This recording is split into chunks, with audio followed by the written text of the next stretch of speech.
Mortgage madness, can't you see? Living free and cheap for me. Interest climbing like a tree. Paying dues to destiny. Bright neon dreams in every room. Hello and welcome to season 4 of the Mic'd Up Show, where every mortgage has a story. We are the ultimate hub of the hidden stories behind the mortgage industry, and we bring them to life every week. I'm Michael Kelleher. Merry Christmas. I am Michael Zhao. Hi, I'm Erin Dee. And in every episode, we dive deep into the entrepreneurial spirit, the strategic insights, and the breakthrough innovations that build the world's greatest companies. So whether you're advancing your career, scouting for industry leaders like Erin Dee, or just exploring opportunities in fintech, prop tech, you're in the right place. So let's get ready to unlock the story behind every mortgage. And today, we are lucky enough to have with us Erin Dee, who I've known for a long time, way back in the early days of my mobile app. Erin was at Legacy Mortgage, and she was running any technology that came in. And really, I think at that time, if you knew how to navigate Encompass and you also had jobs in other departments and leadership roles, and you mixed it all together, you were in charge of a lot of the action that was happening in the 2010s, early 2010s. So, Erin, welcome. You're somebody who purposefully got into mortgage and did a bunch of roles before, becoming COO. Can you introduce yourself to the audience and just tell us about that early journey into mortgage? Yeah, I would love to. Nice to see all of you. Thank you so much for having me. Currently COO at Interlink Mortgage and president of Texas Mortgage Bankers Association. And I've been in the business since 2002. And you're right, I very intentionally got into mortgage, unlike 99% of the rest of the business. I took at the University of Central Florida my senior year, took a real estate class, really liked it. There was just a lot going on, a lot of dynamics.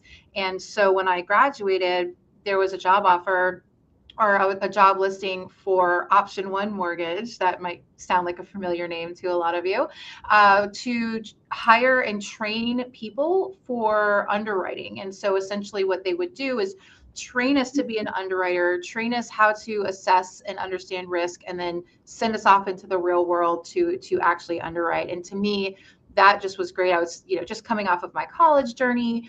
And so the ability to learn from the head underwriter, the head appraiser, the head attorney, all of that, to me, it was just super appealing. And so that was kind of a no-brainer for me. I mean, I only applied for that one job and one other job. And I was like, I better get one of them, because otherwise I've wasted a lot of time. And fortunately, I was lucky enough to secure the role at Option One. And it was a fantastic journey. I know that there's a lot of things, a lot of subprime can be a markup for some people, but I learned a lot. I worked with a lot of great people, and I wouldn't be where I am today if it wasn't for that opportunity.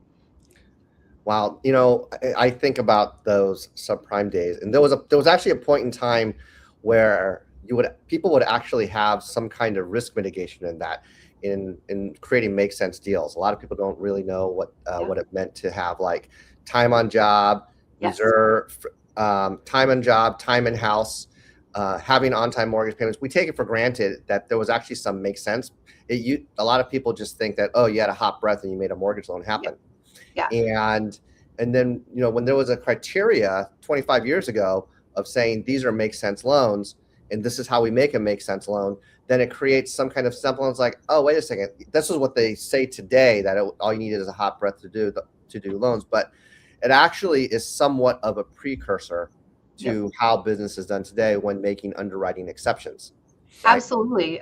And I think that's why why I've been able to grow in my career, even not being in subprime, is because I had that as my foundation of what is the common sense, what is this borrower's intent. It's basically, we had no AUS. There was no automated underwriting. Every file was a manual underwrite. And so you really learned how to make that risk assessment on every single file.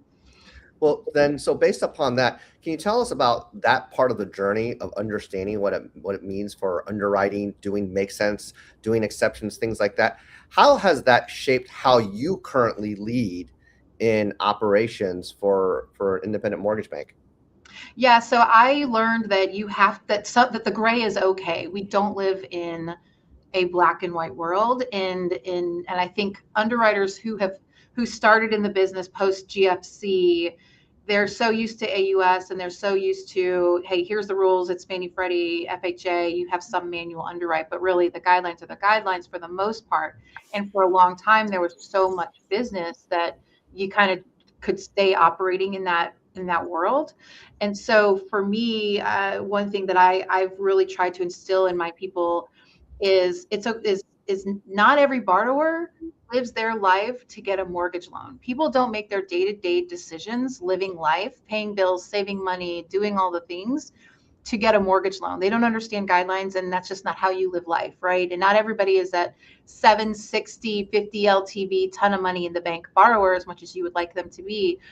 And I think that's really helped me in the post-COVID era, because so the deals are so hard right now. I've never worked in a harder vintage of loans than I have in the last 2 to 3 years. And so for me, what I appreciate is when I can dig into a tough file with my underwriters and kind of talk to them through, you know what, this is gray. The guidelines are a little gray here. We have some room. And as long as we do a good job detailing and explaining why we're making the decision, we're talking about compensating factors. We're saying, hey, the borrower may not fit this, but based on this, this, and this, they're an acceptable risk. They've shown intent and willingness to repay. That's been really great, because I feel like I'm kind of able to take what was so great about subprime and move it forward into today's world. What do you think specifically? I know you were very proud of the fact that you helped unbanked people, we'll call them, or at least turn downs into, I heard this on another podcast you're on, but you help people get a home that wouldn't be able to get a home. And many of them ended up paying fine on that home and showing that they were able to pay it. So you've been around a lot of this make sense underwriting for a long time. What part of that journey do you think shapes you into what you tell maybe some people that have only seen just, press a Fannie Freddie button and try and get it through? Yeah. I mean, I think it's just I spent years and years. I was there when option one shut the lights off, right? Bob Dubrish, I was on a call with Bob Dubrish and 50 other people, and he said, Cerberus is no longer buying us, right? So I spent a long time there. And so I think just my ability to dig into those files and think through it. And also option one was really great about helping promote me. And so I was able to see things on the back end. And when we were selling, securitization and investors were doing due diligence, I had to go back and see the questions they were asking. And I've been involved a lot in the capital market side too. And so I think not only seeing, hey, here's how I think we should structure on the front end, but also seeing the back end piece of it and the questions that are asked. I think that's helped me coach and teach up, which I think is ultimately just super, super helpful. And people who did not experience that, I don't think they fully understand it. I will say, I think that underwriters who didn't experience the great financial crisis or the subprime market, the last 3 years has probably given them as close of an approximation to what that's going to look like, just because files are more difficult. I also had the opportunity to spend 2 months in India in the last year of my time at Option One training. And that was a really, really great experience, just because culturally, I think in that gray, the Indian students had a harder time adjusting to that. So it really helped me dial in how I had to explain, here's the gray, here's where we can make sense of it. And I just love that. I met the most amazing people. It's still one of my favorite professional experiences. And I think so having to really figure out how to explain subprime underwriting and working in the gray helped me as a leader today. What led you to how you're doing things in operations in the first place? Was it you started out at Option One, but you didn't have to stay in that particular part of the mortgage industry. So is it by design right now? You're saying this is how you wanted to grow from college education to Option One to your next step, to your next step, to your next step? Or is it just like many people, by accident or by discovery? Yeah, both. So I initially got into operations, obviously, because it was that underwriting training program. And so I was a finance major. I was very much into just for some reason, the thought of making a risk assessment was like the sexiest thing ever to me. I don't know if that makes me like the world's most giant nerd, but like I was literally like, it's so sexy. I get to like make a risk decision. I get to weigh these factors against these factors and make a decision. And something about it turned me on, and I loved it. But then when I had been at Option One for a few years, I had the opportunity to go out in the field as an account executive. Wow. So I did have the opportunity to go onto the sales side, and it was obviously very attractive. They were making, they were making as much in 1 month as I would make in a year. But what I've found is when my paycheck is dependent on commission, I become a monster, and I hated who I was. Absolutely hated it. So I made a very, very conscious decision pretty early in my career that I was best suited being a sales friendly operator. I understood sales. I got it. I understand what they see out in the field. And most importantly is I want to really make it so that they can sell as best as possible. So I did make it. I got in as a happy accident, and I stayed in by design because I'm a monster otherwise. Yeah, and I noticed you have this great trait, and I didn't even notice it that somebody like pointed out something. Sometimes I have, which is you have the operational side of it, or you have the ability to understand mortgage, we'll say, but you also have a very entrepreneurial side to yourself. It sounds like, and it probably was sharpened at your creating loan people from a scribble notes, into what that was. That wasn't just starting a mortgage company, that was starting a company. And so that comes with benefit, like how are we gonna do benefits, how are we gonna run payroll, how CFO, are we gonna fractionalize, or are we gonna just go full time? Which part, your passion for mortgage and making the company better, or your entrepreneurship, which part do you think brought you to India? Because I think I know what answer would bring me there, but what do you think brought you there for 2 months? Because not many people do that. Yeah, I love doing something new and different. I cannot stand doing the same task over and over and over again.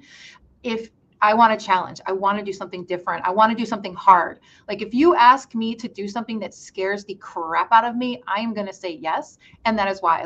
And so for me, the thought of going to this foreign country to train my replacements, right, was just so appealing to me because it was a chance to learn, stretch, and grow. And I knew that even if my journey at Option One ended because I trained these people in India, it was, that's okay, because now I have something new and something that makes me more valuable to my next employer, and something that is now an experience that I can have. And so for me, it was like, I want to do something new and cool I've never done before. I don't want to sit and just check the same boxes every day. I would kill myself. And that's a long flight too, right? Oh my God, it was 16 hours. It was the longest flight I'd ever had. It was also the first time I'd ever been international outside of Canada and like the Bahamas, right? And so it was complete culture shock. I only ate tomato soup and grilled cheese the first week I was there. And then I was like, Erin, what are you doing? But the second I got that out of my head and hung out with the people and ate the food and did the things, like, I love India. I love Indians. It was such a great time. Wow.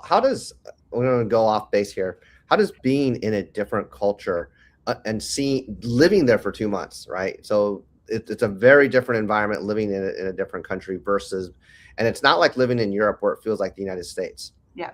So how does that give you a different perspective on how to treat coworkers? And do you have any opinions on how underwriting overseas is done versus internal underwriting within the continental United States? Absolutely, I do. So one, just being the foreigner in a foreign country and having to be the one that is adapting to others. I mean, it's humbling, right? You don't understand all the mores and the customs and all of that, right? And so I really, really loved it. It was very humbling, and it taught me that, hey, I need to remember that I was in this position once too. I think that there is definitely a cultural difference, and so I don't know that it's specific to just India or whatever, but what I found was that that is more rules based and more black and white, like yes, no, it's more prescriptive culture. Wow. And so training underwriters in that space was very, very difficult, right? It was when I was saying, hey, you could go this way, or we could go this way, so let's break it down. I found that was a little more challenging just because they wanted things to be more checklist prescriptive. So I think it's more, are you in a culture that is prescriptive, or are you in a culture that is a little more kind of open, willing to, or used to making those decisions? That's kind of where I found was the biggest difference. This industry, speaking about that difference, this industry has humbled, or I should say, this market has humbled a lot of people. All This of us. industry, yes, All of and us. I think the industry has faced a lot of like false peaks where you think you're at the top of the, and I say that where I remember the first one was Barry Abib was talking about how the trailing 12-month inflation month was going to drop off. I think this was July of 22, maybe July. And so many people were 22 or May of 23, whatever that was the yeah. And that was like it. And we're not going to cut because it's going to come back. And then people cut too late. And then obviously we've had the rate cuts and rates have gone up. So you hear the president talk last night where he's just going to do it himself and get mortgage rates lower. So we have more reason to be optimistic, that it's going to be a great year for mortgage. What do you think the most important operational discipline leaders should have or be doubling down on this coming year, knowing all of that? So first of all, I'm not sure what the president can do about the long end of the curve, but cool, I'm here for it. But cool. I think it's all about, as leaders, we have to remember that we have to continue to roll up our sleeves and dig in and get the work done. So, if you like sitting in your office, twiddling your thumbs or directing people from afar, like this is not that environment anymore. We all, as leaders, we've got to roll up our sleeves. We've got to be in the dirt and in the trenches with our people because it's going to continue to be tough. 2026, I think it continue to be better. 25 was better than 24. But I think 26 is still going to be a bit of a trudge. And I think as leaders, we have to be prepared for that, because if our people see us letting off the gas, or if our people see us, being unmotivated and not willing to dig in, why would they? And we need them to work just as hard as ever to get us through this year.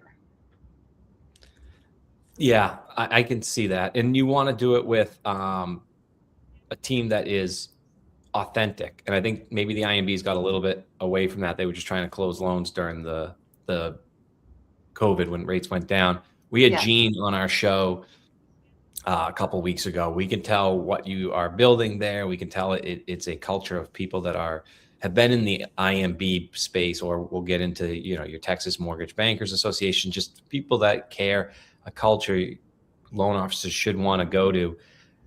I think what you're hinting at though is, rates may fluctuate, but when you're able to build the builder relationships that you've built, you're able to sustain and kind of put your head down and not have to worry overall of wishing on something. So knowing that, how do you balance like speed and quality and compliance in this market while preparing for that future market? And is there some And I guess when you look at that, how do you look at it as the COO, but how do you bring back some of that loan people kind of founder mentality too, knowing that you still need to fill the top of the funnel? Yeah. Well, so speed is tricky because speed is different to everybody else and urgency is different to everybody else. I mean, all of my loan officers is like their problem is the most urgent pressing problem to them. Right. It may be number 5 on my list, right? But the way I look at that as I like to mitigate speed with communication so I can focus on quality and compliance. And what I mean by that is, my loan officer, Paul, in Louisville, he's got something going on and he needs an answer now. He sends me an email asking for help. He's in Louisville. I'm in Houston. He has no idea. Am I looking at it? Do I care? Did I delete his email? So if I just quickly respond to him and say, got it, working on it, got it, get back to you this afternoon, whatever. Just let him know, at least I am acknowledging and receiving. that typically tends to dampen the urgency, right? Because the one thing as leaders we absolutely cannot do is allow the tail to wag the dog, especially from an urgency perspective, because if you do, you'll just be constantly chasing your own tail. And that's a lot of dog references, but I mean them all. And so often you can easily mitigate the urgency and speed piece so that you can then focus on the compliance and quality piece. Because if you focus on speed all the time, you're not going to have any loans to do compliantly, or you know what I mean? You're going to be in a much bigger world of hurt. And so to me, I think that's something is if you just acknowledge people who need something from you, you can make it a lot easier and give yourself the time you need to do it, make the right decision. What is the difference right now on what your day-to-day looks like versus how when you had your self-employment at Loan People, but now you're running ops at Interlink? So what does your day-to-day look like today versus how your day-to-day was as an owner? Yeah, absolutely. And so, with Loan People, I was really lucky that the other owner of that company was Max Lehman, who is an incredible originator. He's just monster producer, built an amazing business with himself. And so, that was a really great dynamic because he had a lot of business to kind of help on the sales side, bring that in. His wife was an amazing marketer. But with that, I had a little bit of a bigger role in the sense that I was also the de facto CFO. I was also the de facto head of capital markets. I was also this and that. And so, I kind of found myself doing a lot of different things, and my days were a little bit more hectic in a way, just because I had to deal with a lot more potential fires coming up, right? Which is great because I, again, get bored and I need to have that variability. And so I loved it. What I have found moving over to Interlink, I still have a very wide kind of scope, but I also have really amazing people in the CFO role and the cap markets role and those other roles. And so I've really been able to focus on refining my craft. And so that is my day here. Is they're a little bit more, I would say, predictable, right? In the sense that I'm able to kind of really just focus on driving that operational excellence, and really stay dug into those projects. And I know that on the finance and cap market side, we have an amazing team. So I'm really kind of able to dial in a little bit more and be a little bit more focused and organized every day. In sports, you have a head coach. For example, in football, you'll have an offensive coordinator, defensive coordinator, special teams. Baseball, you have a third base coach, a first base coach. And you've gone from now CEO over now into operations. Does it become, no pun intended, an operational challenge for you to stay in your lane? So yes and no. So Loan People, I was the COO technically at Loan People as well. Max was the CEO. So, but I definitely had a lot more of that, kind of shared responsibility there. So, but yeah, I because again of my personality, I like to know what's going on and to be involved in that. Earlier on in my career, I was a bit of a bull in a china shop and would often kind of insert myself maybe where I necessarily wasn't wanted, or that, I didn't ask for permission the right way, because that's just my personality. And I'm like, well, let me just jump in and help. And in my mind, I'm jumping in and helping. But I didn't always do it the right way. And so the great thing about here at Interlink is I have built relationships with the other leaders, executive leaders, to where we really collaborate. We work together. We regularly have our teams meet together to make sure that we're rowing the boat in the same direction, right? I mean, operations and cap markets are two completely different areas, but really, we have to be in alignment with each other, right? So what are we seeing in loan sales? What issues with investors are we having? Are we rolling out a new product in the most organized manner, that kind of thing. And so I've kind of grown, and now I still get to dabble in those other areas, but it's with the confidence knowing I have great leaders and we've built more of a partnership than me imposing myself upon them.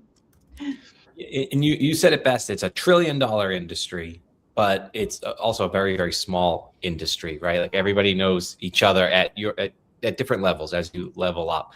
So, and I don't think as many people know the technology scene like you. So I think you probably know some of these, but I'm using this as a segue. And I'm not sure if we have the video, but Pauly is a major sponsor of us, and they are a pricing, product, and eligibility engine where big wave of IMBs are moving over to for their new Lightning well, I guess that's my word. I don't want to commercialize for them, but their technology is great and people are moving over to it. And we'll hear from some of our other sponsors real quick.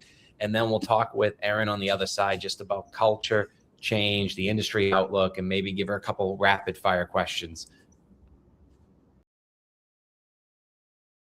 Verifying income for all your applicants means you need roughly 23 different vendors and waste hours and hours of your team's time. But with TrueWork, it's just a single place for all your income verification needs, so you get the most advanced VOIE solution. TrueWork combines all major verification methods into a single, easy-to-use platform to give you a completion rate of 75%, cutting your costs by up to 50% and getting real results for your team. TrueWork, your one-stop shop for income verification. Click, verify, repeat. Where the company can do the configurability. So we have no code on this, so they can go in their settings, they can set it up all the way down to the loan officer if they want to. We also have a customer support team that's assigned to each account. If they want, they can overhaul everything if they wanted to. They have a new product, especially dynamic apps. So with dynamic apps, we can fit multiple. We can fit the Fannie Freddie loans. We can new construction, one-time close, HELOCs. Whatever those workflows are, they can design that workflow for each individual app. Now, what's going to take it to the next level is the AI and the OCR piece. Cyber and wire fraud. Can you afford the risk? Today's automation and technology-based trends demand solutions to fraud threats. Funding Shield provides lenders and investors real-time transaction-level verification, certified wire fraud protection to protect loss of funds at closing due to cyber-based and other threats. We help improve your bottom line through fraud prevention, risk management, and validating the parties and documents involved in mortgage closings. Prevent fraud and theft on your closings.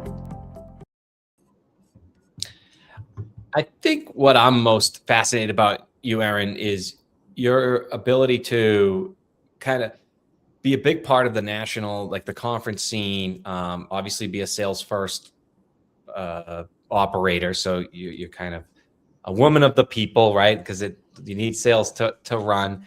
I'd love to dive a little bit into like the Texas Mortgage Bankers Association. I think when you have in your DNA, and that's what our show is about. So it's for like people that don't go to the conferences to see the same people that would go, in hopes that they see conferences is a great way to, if you have enough patience, advance your career and just being there and being present. And it's hard to go to a national conference. And so sometimes the best pathway is through the state and practice through the state. And being on the board member of Massachusetts for like 5 years now, you wouldn't know it, but you should know it. We're always looking for volunteers in different ways and different committees. So can you talk about the Texas Mortgage Bankers Association and why it's so important for different mortgage, employees in Texas? Yeah, absolutely. So we are the oldest state association, and it is probably one of the single biggest contributors to my recent career success. To your point, it's the going, showing up, meeting people, and learning things. And so, and it's really easy to get started, right? Go to a conference, volunteer for a committee, and committees can be conference committees. It can be doing webinar committees, things like that. But one of the things that, we do two things. We do a lot of things really well in Texas, but two things that I think we do really, really well. One is education. And so we try to provide a variety of free all the way to paid opportunities to learn and grow your career. So we have monthly webinars that are free. Our conferences are all kind of designed to be educational to the attendees. So you can come and see, the leaders of Fannie Freddie Ginnie come talk to you, and you can hear what they're saying. We have tech providers that are showing what are the cool solutions they're coming up with. We have really great people on the legal and regulatory side talking about, hey, here's what's happening in DC, but here's how you need to bring it to your business. So that educational piece is great. Our secondary conference is coming up in February, and we're doing something new called School of Lock. And it's basically like a 4-hour day where if you're interested in secondary markets or capital marketing, for $200, you can come in and learn from professionals the basics and some of the really great fundamentals of capital markets. And so it's also a really good and affordable way for Texas employers who have employees they're trying to find ways to bring up and to reward. It's a really good way to do that, right? I mean, it's been a hard year, and lenders don't have a ton of money to spend on these things, but $200 to send somebody who's up and coming to learn about hedging is a great investment. And then another thing that we do super well in Texas that I'm really, really proud of is advocacy. We know even, in Austin, we're a staple in Austin. We help, as I like to say, we help kill the bad bills. We help promote the good bills, and we help the bad bills we can't kill, we make them a lot better. Like our AI bill that was passed this year was pretty tough. And we, through the help of our general counsel and the other building trades, were able to get it to be something way more palatable. And so we're not just happy hours and conferences, right? We're not just out there partying. Like what we do in Texas and at many, many, many other state associations around the country is we are at the Capitol talking to legislators and letting them know, hey, this bill, you don't understand, like you don't know mortgage, and we get that. We're here to be your advisor. Here's the negative way this bill is going to hurt consumers in your district, is going to hurt homeowners in your district. Here's a better way to approach it. And I think that is one of the absolute most important things that state associations can do.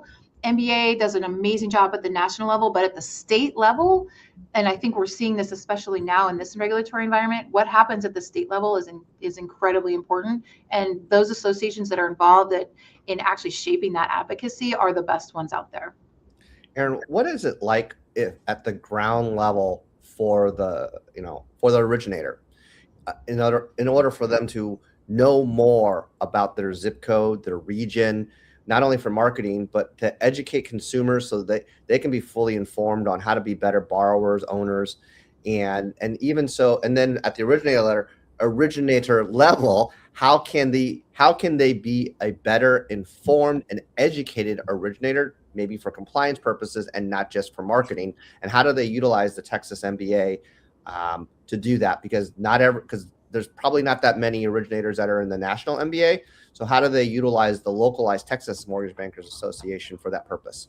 Yeah, so there's a few different ways. One is, originators are especially hard to get away for 3 days to go to a conference, right? I mean, they're not walking away from most of them are not going to walk away from their business. That's just who they are and why they're so great at what they do. And so in Texas, we have some really great local associations. So Houston, Dallas, Fort Worth, Austin. I think there's 8 all in total. And what those are is in those areas, and the state association, we partner with them closely, is they do monthly luncheons, where you're having the General Counsel of Texas MBA come in and talk about, hey, here's the issues legislative we were working on, and here's how they can impact you. Here's how you can help us lobby with your local legislators. They have top producer panels that come in and say, hey, here are the people that are executing at the highest level. Here's what they do. Realtors. Houston MBA has done a lot around the insurance crisis and how we can help originators educate their consumers more upfront when they're going and looking for a house, that they need to also understand, hey, what are the insurance costs going to be? Because that is such a big deal, right? And so that's one way is there's great local associations that do that 2 hours a month where they get great information. And then again, we do all of our online webinars, things like that, that I think are hugely valuable. So if I'm and we also send out general counsel updates, we send out newsletters. And so for the originator who is there and isn't able to take 3 days to go to a conference or 2 days to go to a conference, there's a ton of in-person and online resources that if they just read and ingest, they're able to fully understand what's going on in their market. And that's something we at MBA or TMBA really try to focus on, is like getting that education out there so that when you're talking to your realtors, you're the expert. So then I started at the loan officer level. Now we're at the Texas MBA level. And I'm in California, and we recently had a leadership change in the California Mortgage Bankers Association. Do you also communicate with the other leaders in the other states, maybe Texas, Washington State, New York? I don't know, but how does that communication work, and how does that coordinate with the national MBA for advocacy purposes? Yeah, so we absolutely do coordinate with the other state associations, and we do that in a variety of manner. One, we love California MBA. You guys just do great things out there. you had great leadership for a long time, and you've got great leadership coming in. So I'm really agree. excited. I'm really excited to see. And so we make it a point to reach out and talk to all of the different. We have relationship with New York, with Ohio. We have had some funny, great gentleman bets with Rich Swerbinsky and from Ohio, and Louisiana.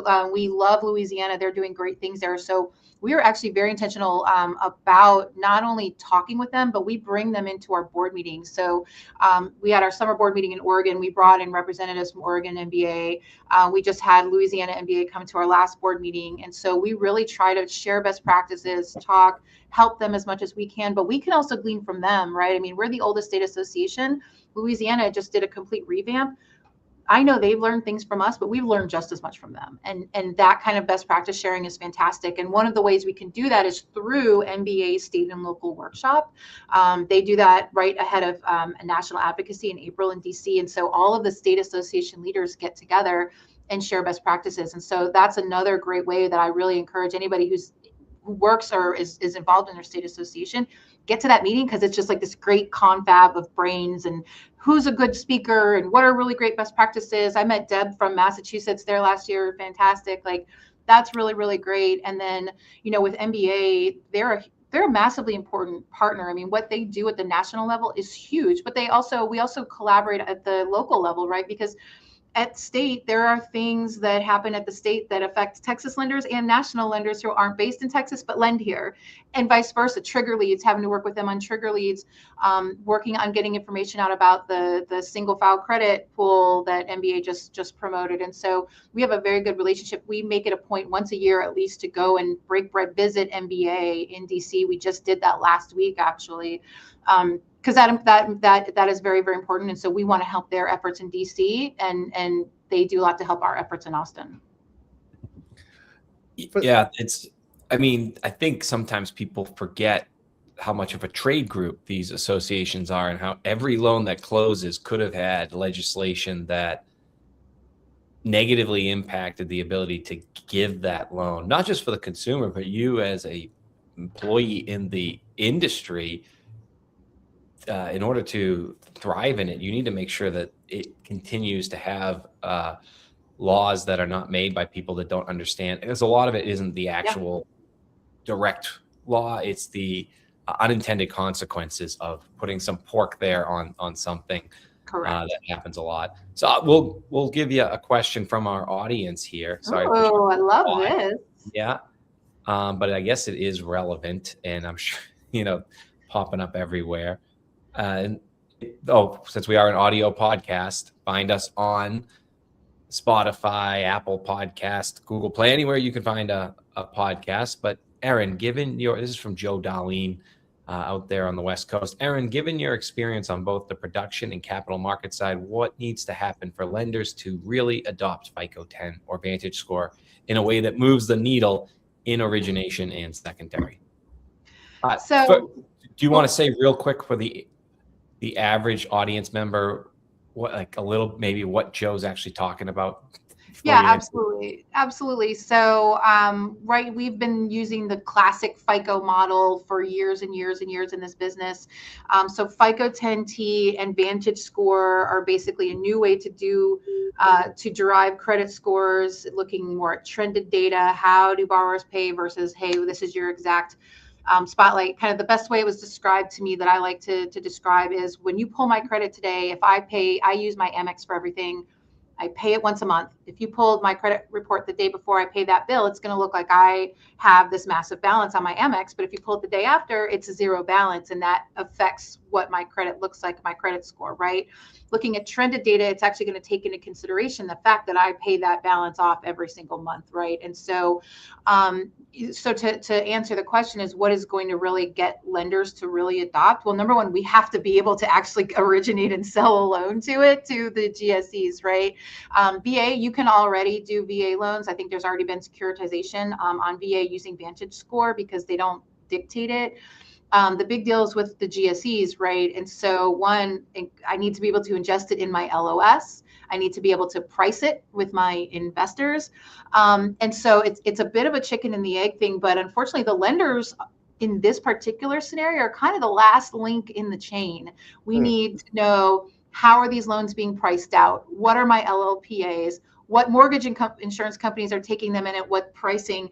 From a technology perspective, how am I ingesting and creating these credit reports, right? And so, and there is going to be a difference, especially when you're talking about the FICO and the Vantage score, bringing people who are currently in the dark, maybe who don't have credit right now. You're able to bring in your rent history, utility history. So that's another thing, is besides the trend, it is being able to bring in these alternative forms of credit where maybe back in the day or today on a manual, we could get like a VOR on a handwritten form.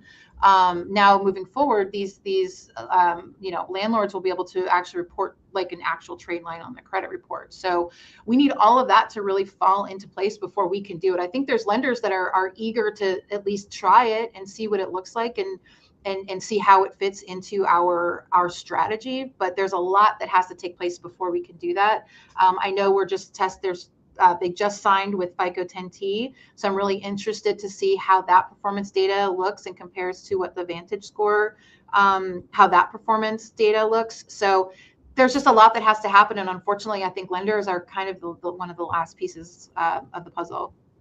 Following up to that question, since you like fear so much, is there any part that provides you with any credit fear when trying to move to adopting FICO 10 or Vantage score or another credit scoring venue? Because what we have today seems to work, but it seems to be that there are other options that could be better performing for Wall Street. So what part of that maybe scares you to say, okay, maybe we are being serious about this? Yeah. Well, from a credit perspective, it's just more, is somebody, you can have a credit trade line for a month rated and you'll get a credit score under the new models. But now you think it's 6 months you have to have, right? And so just is there enough? Is the score that generates truly going to be representative of how they're going to perform? That is, I think, really the biggest issue. We can work around everything else, but it's just really truly understanding like how predictive really are these of those consumers who were potentially unlendable. I don't know if that answered your question, but that's kind of what I think.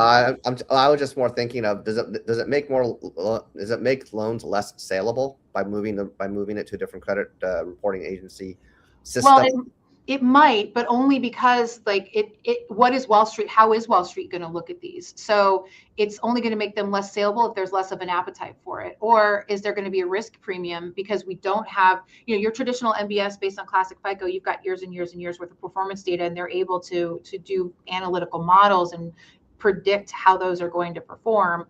You're not going to have that certainty. And so to me, it's more, how is Wall Street going to price that additional risk? Is there going to be a premium on that? And I think there will be, what is that premium going to be? And I can tell you, I know for a fact that Wall Street's still trying to figure it out. I mean, there's hedge funds all over the place trying to understand this and figure out how they're going to price these. Do you think that AI is going to, I don't know if you're going to ask that question or not, but do you think that AI is going to have any effect on creating some kind of operational, not only influence, but efficiency? And how do you see AI affecting your role in managing the people so that you can create the same operational efficiencies potentially and risk mitigation on future defaults, whether it's first payment or future defaults in the first 12 months of the mortgage loan? Yeah. I mean, I think if the answer to that question is no, I don't think it's going to affect it. I should be fired on the spot. At this point in time, I had an employee recently come to me with a completed project, and he was like, "Hey, I hope it's all right. I kind of used AI to help me with this." And I'm like, "Well, if you didn't, I would be concerned, because why would you not use a tool that can help make this better?" My question is the finished product, is it tested? Is it vetted? Is this like truly like something that you thought through and that you have proven this out, right? Basically, can you defend it? Or is it just some gobbledygook that chat spit out that makes zero sense whatsoever, right? And so to me, I think absolutely AI is helping, will help. I use it on the regular. I use 3 different AI systems every single day of my job, right? It absolutely is going to help, but I think that we as lenders, I think we also just need to be rational and reasonable about how and where it's going to help. I think I spend a ton of time talking to AI vendors, AI systems, all of that. And where there is an area, there is definitely room there. There is efficiency being gained. I don't think we have yet to hit like the massive stop, right, or massive change, but we're so close to it. But to me, where I see a ton of value in it is in the little things here and there, where it's. I was able to do a presentation in 15 minutes instead of 3 hours the other day. Well, what is my hourly rate? And my company just got 2 hours and 45 minutes back, right? So that kind of thing. In the default space, it is absolutely. I mean, you're now able to get data in and run models so quick. I absolutely think it's going to help. The issue is just you got to have enough data to run the models and have a reliable model, or model that spits out reliable data. And so what is that kind of point where you've got enough data where you feel confident in the model? How do you control we're in an environment now where the average op person is getting older. Yes. So how do you encourage AI so that we can mitigate employee burnout and reduce the turnover ratios and embrace AI or utilize the functionality of it to make lives easier for everybody? Yeah, I mean, I think especially from an operator perspective, they're always going to be cautious because operators are always going to see this is just the next thing that's going to take my job, right? But I think, and I apologize, I forget whose quote this was, but it makes so much sense to me, is like, AI is not going to steal your job. A person who knows how to use AI is, right? And so what I try to do is show bits and pieces of value, but it's one of those things where I tell, like, people like an easy button. And so even for the older people or people who have been here a long time, once they see that they can have this output and it looks a lot better, it looks a lot cleaner, and it took them half the time, I find that they tend to see the value. And there's always going to be exceptions, but once they see like, hey, this actually does make my life a little bit easier, they seem to be pretty good at adopting it. Now, I think as we get more and more into, hey, in underwriting, this file, this is going to do your underwrite for you. That's where we're definitely seeing more pushback, which is understandable. But you just have to kind of set up your system to reinforce that we are not going back and re-underwriting this file. Like this is what the job entails, and this is the job description today and what we need from it. So where you can, you just got to show where this actually makes your life a little bit easier. Yeah, it does. If you know how to use it. Now, do you think AI will replace podcast hosts? No, I'm just kidding. So I hope not. You've been described. I am AI. You didn't realize? You're talking to my avatar. Yes, I wouldn't be. Or it'd be somebody using your avatar, right? I'm not really talking. I'm off closing loans right now. I'm sorry. I'm getting work done. This is just my AI now.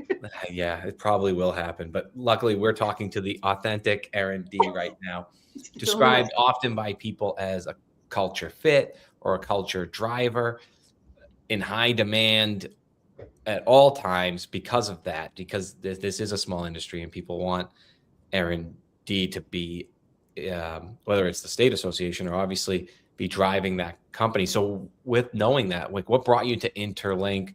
We got to experience just Gene and how magnetic he is. And so if you haven't listened to that episode, please go back and listen to that next. But what brought you to Interlink, and why are you so proud when you hear another branch comes to Interlink, or why should another one, certainly give you last look if they're out there looking?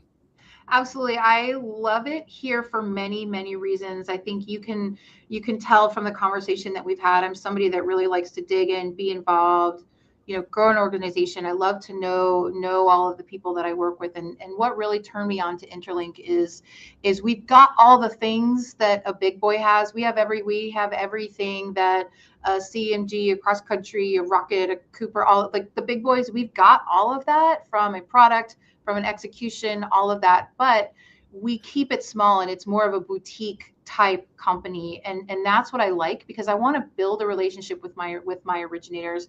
You can scale, we can absolutely do that and use technology to scale, but when it's all about delivering an exceptional customer service to my originators, and then therefore by the transitive property to homeowners and their communities, that's what it's all about. So I was not interested in working for an organization where we look at net recruiting numbers and it's all on spreadsheets and there's no relationships. It's get it done, get it not. Like, I want to dig in, and I want to help our communities. I want to build relationships, and I want to be able to do it without sacrificing any of the tools and any of the products, and to me, Interlink just hit that sweet spot.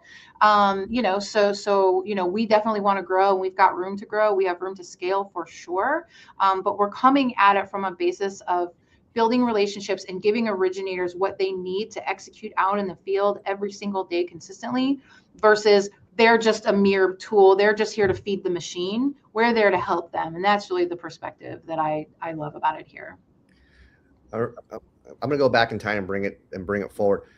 When I was originating mortgage loans back in the early 2000s, I remember I physically walked over into a cubicle at New Century, hovered over and peered in. I said, "When are you going to finish underwriting my mortgage loan?" Right. And if you remember those days, and I don't know if Option One ever allowed that to happen. Oh, but, yeah.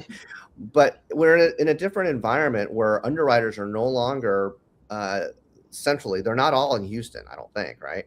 Right. They may be spread out into different parts of the continental United States, maybe even in India. I don't even know yet. But how do you think that the origination, as an origination platform, the originator can now speak more transparently, and how do underwriters speak more transparently to the originator, since they're not hovering over the desk? How can they be more effective in using either Teams, Slack, chat, some other chat function? I don't know, but how can they be more efficient as an originator and in ops, so that they can have better flow through? Yeah, I mean, honestly, I think underwriting is one of those jobs that makes sense to be remote, in all honesty, because you may have been able to come look over the desk, but the guy in 2 states away doesn't have that opportunity. And so basically right now, my originators have equal opportunity at being able to communicate with the underwriter and talk through a file, right? And so for me, when you're talking about keeping underwriters organized and efficient, it's about having a clear structure to your day, right? So our underwriters, they've got their quiet time, and that's when they're going to go knock out their new files. Because if you haven't underwritten, trying to underwrite a file and getting distracted by 10 different phone calls and 10 different emails, all of which are the most urgent, right? And so to me, it's all about how are you time blocking and organizing your day and holding yourself to that. The one thing about originators is they're going to take whatever you let them take. And so, you actually are far more efficient if you say, hey, I'm going to just take this time and then I will work on getting back to you.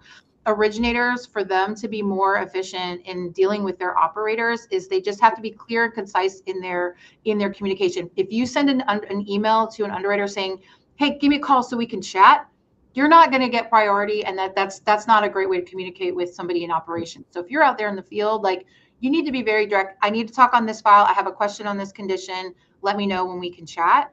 And that's how you're going to have the best luck. Not luck, but you're going to have the best success rate, because an operator doesn't want to go into a call blind. An operator does not want to go into a call unprepared. They want to be able to have the conversation, know why you're calling, right? And so even if it's just 2 sentences or 2 bullet points, that's going to go a long way in making sure that you have a quick, fast communication with an underwriter, because an underwriter is not going to want to just say, oh yeah, we can do it. They're going to want to go look at the file, understand it. That's how an operator thinks. And that's how originators can really increase success when communicating with us. We had a couple rapid fire questions here. So if you had 1 beer left to drink, would it be at Wackadoo's in the Student Union or over on Rainy Street? No, I'm just kidding with you. It would be tequila, obviously. Beer. What? Can you tell us about, like, that's kind of a culture, because you got where you went to college in Austin itself, but can you talk to us about the culture of running a company that has a lot around the builder mentality? And I love this, because it's like, if we can create our own inventory, why not? And so it seems like that's where Interlink is is building a sustainable model regardless of the rates, and why I guess loan officers should be excited if they don't have builder business right now, why Interlink might be something to look into. Yeah, I mean, working with a lot of builder business, it is definitely high pressure because they want those loans closed when they want them closed. We're closing 20 million more than we had budgeted this month because our builder wants to get this in by year end. And guess what? We're going to figure out and we're going to do it. And so I think it allows us to be far more adaptable, far more flexible, and far more able to be constantly tweaking and adjusting and adapting to those demands, because we need to make sure that we're getting these loans closed, but we're doing it in a way that makes sure we have loans sold, that we're getting the documentation, getting the information that we need. And so it allows us to be far more flexible and far more creative when trying to figure out how we're gonna close out each month. It's fun. What do you think is the most underrated skill in mortgage leadership today?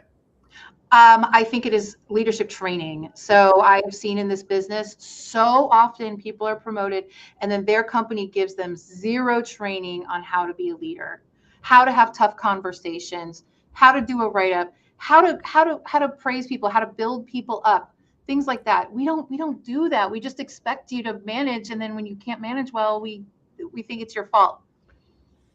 Why do you think after the loan closes, the industry still has not figured out a way to come up with something for the first 90 days, like someone's in a home and be like the home buddy?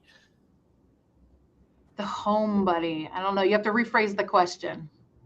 Well, I just feel like I was a loan officer, but you see it all the time. They seem to be the most connected person in their area, right? Yes. And they do it a lot I did a lot for prospecting new loans. And when somebody closes, it's like, I wish you would just call me because I could kind of help you in your first 90 days in this home, whether it's getting used to the community, like this is where you should get pizza, or something like, there's a funny smell. Oh, you need like a radon person. I'll help you with that. Like we're panicking because of mold. I'll help you figure that out. Don't put it on the record yet. We just did the house. Like that it's impossible. It can't be in there. But somebody has so many questions, and it's not like they go to a dentist or even back to the realtor. Usually it's like, I guess I'm not blaming loan officers because nobody's been able to figure it out, but it's kind of sitting there in front of this was supposed to be a rapid question, but why do you think no industry then, to be fair to all of us, why do you think no industry has figured out how to be the person they call in the first 90 days, especially if you're willing to kind of offer it for free for branding? Yeah, I mean, I've seen some originators here and there do it as a one-off, but to your point, it's not done at scale. And I think there's a couple of reasons for that. Is one, the originator wants to move on to the next one, and we're operating in an environment where we are at razor thin margins. And so who has the time to do that when you're trying to bring in new loans, right? And so to me, I think that's where, hey, can technology satisfy this, where you've got on your website, your AI, like post-close buddy, whatever, right? So I think if you can find a way to make technology leverage that, where they think they're talking to you, but they're not, because otherwise, how are you going to manage that, and how are you going to bring bodies in for that, especially in this cost-constrained environment? So to me, that feels like a really good solution for technology to assist with. Yeah. Or like loan officers could like trade in their ties for like a tape measure. So if they were wearing like a tape measure all the time, I feel like that is a signal like you can be very helpful. Have you had your last beer, Michael?